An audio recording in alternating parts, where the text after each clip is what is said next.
Përshëndetje shenja peshores, kjo është panorama e interpretimit javor. Pas lutjes dhe meditimit, kartat i ndava në 4 sfera jetësore, të cilat janë gjendja juaj, familja, dashuria, puna dhe një prizëm orakull. Në gjendjen tuaj kemi 8 kupat, 8 shpatat, 5 kupat dhe faqa e monedhave. 8 kupat nuk është thjesht largim, është momenti kur ju kuptoni që keni qëndruar më gjatë se ç'duhej në një situatë. Ju keni investuar emocione, keni shpresuar, keni justifikuar, por diçka brenda jush thot, nuk mjafton më. 8 shpatat është burg psikologjik. Ju nuk jeni realisht të bllokuar, por mendimet tuaja ju mbajnë. Frika nga pasiguria, frika nga ndryshimi, frika nga po sikur të gaboj. 5 kupat tregon zi emocionale. Ju jeni duke përpunuar një zhgënjim, ndoshta një zhgënjim shumë personal. Më pas kemi faqen e monedhave. Kjo është shumë domethënëse, sepse pas gjithë këtij procesi emocional, Zoti nuk po ju jep më dramë. Ju jeni të ngopur me gjithë këtë që ka ndodhur dhe duket sikur ju çel një mundësi të vockël. Sado e vogël të duket, është reale, është një fillim modest, pra diçka që rritet ngadalë. Me pak fjalë ju po kaloni nga izolimi emocional apo iluzioni emocional në një realitet shumë praktik. Dhe kartat këshillojnë se ju duhet të mos e romantizoni atë që po lini pas. Dhimbja nuk do të thotë që ishte e duhura apo i duhuri, çfarëdo lloj gjëje që të ketë qenë.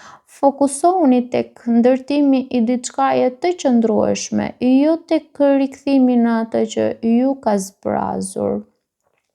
Me pak fjalë, unë mund ta interpretoj edhe në një formë tjetër që 8 kupat plus 8 shpatat bëjnë 16. 16 në tarot është numri i kartës së kullës, pra kulla mban numrin 16 dhe pas kullës, kulla tregon troditje, ju keni psuar këtë pikëllimin dhe pas këtij pikëllimi ju keni kaluar në diçka, duket se po kaloni në diçka që duket si një filiz i vockël që po mbin në jetën tuaj, por është një fillim i mbar. Kalojmë tek familja. Në familje kemi vdekja, ylli, 5 shkopinjt dhe 4 kupat në të kundërt. Ktu ka transformim karmik. Vdekja tregon fund cikli familjar, një rol që keni mbajtur, një sakrificë, një përgjegjësi e vjetër, diçka po mbyllet përfundimisht. Ylli është shërim pas traumës. Dhe e bukur është që ylli në numerologji tek kartat taro vjen direkt pas kullës, pra sipas renditjes kulla është para yllit dhe kulla është tronditje. Ylli vjen pas kullës që tregon shërimin nga kjo tronditje. Pra mund të ketë pasur një tension që ju ka lodhur nga ana emocionale.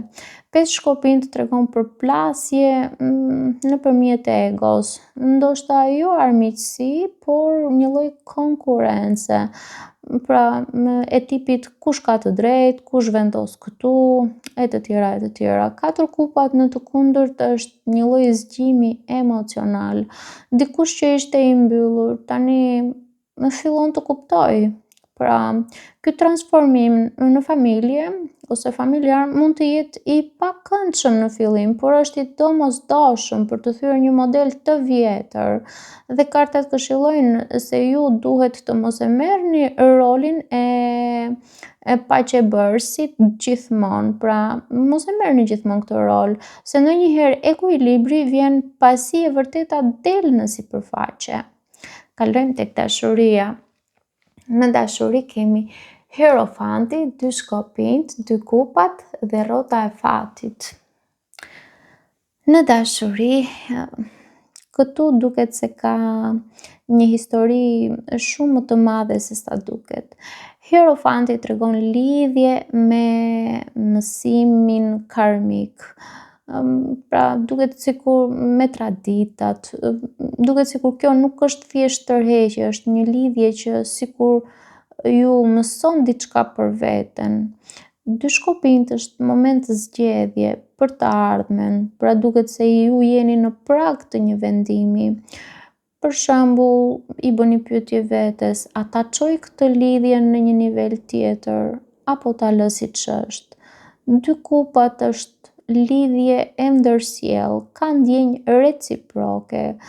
Rrota e fatit është pikë kthimi, mund të sjellë ndryshime shumë të papritura, por kjo kartë nuk premton gjithmonë vetëm lumturi.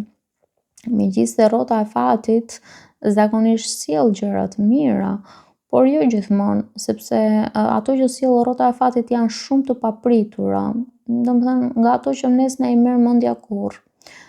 Pra ajo rrota e fatit sjell një ndryshim të pashmangshëm. Pra ju vini në dashuri nga 8 kupat dhe 5 kupat, pra ju vini me plag. Dhe kjo do të thotë që ose kjo lidhje do të bëhet shumë serioze dhe do t'ju shëroj, ose do t'ju detyroj të përballeni me frikën tuaj më të madhe, pra frikën nga humbja. Nëse jeni në një marrëdhënie me personin që ju, domethënë nëse keni dhe në mendje personin që ju e doni vërtet, kjo javë mund të jetë vendimtare, ose e çoni në nivel tjetër, pra që mund të fejoheni, mund të ketë një përkushtim më serioz, ose kuptoni që kjo marrëdhënie nuk ka drejtim. Nëse jeni vetëm mund të takoni dikë që duket i destinuar, por pyetja është, a jeni ju gati emocionalisht apo ende po përpunoni të shkuarën? Kartat këshillojnë diçka shumë të rëndësishme për ju në dashuri. Ju duhet të mos hyni në një marrëdhënie serioze për të shmangur vetminë. Pra zgjidhni nga qartësia, jo nga frika. Kalojmë tek puna. Në punë kemi 4 shkopinj, 6 shpatat, 8 monedhat, mbretëresha e shkopinjve. Në punë duket sikur këtu është zona juaj më e fortë këtë javë. 4 shkopinjt sjell stabilitet. 6 shpatat tregon largim nga një stres i panevojshëm. 8 monedhat tregon punë e përkushtuar. Dhe mbretëresha e shkopinjve tregon një lloj rritje autoriteti. Pra duket sikur ju po merrni një lloj pozicioni profesional dhe mund të jeni më të sigurt se zakonisht. Mund të ndjeni që po hyni në rol më të fortë. Pra duket se ndërsa emocionalisht jeni në një proces pastrimi, nga ana profesionale duket se jeni në ngritje. Kartat këshillojnë se ju duhet të investoni energjinë atje ku shihni rezultat. Mos lejoni që drama emocionale t'ju shpërqendrojë nga potenciali profesional. Kalojmë në Prism Oracle ku kemi comfort. Atëherë, kjo është fjalë shumë interesante për ju këtë javë, sepse rehatia për ju nuk është stagnim, është vendi ku zemra juaj nuk është në alarm.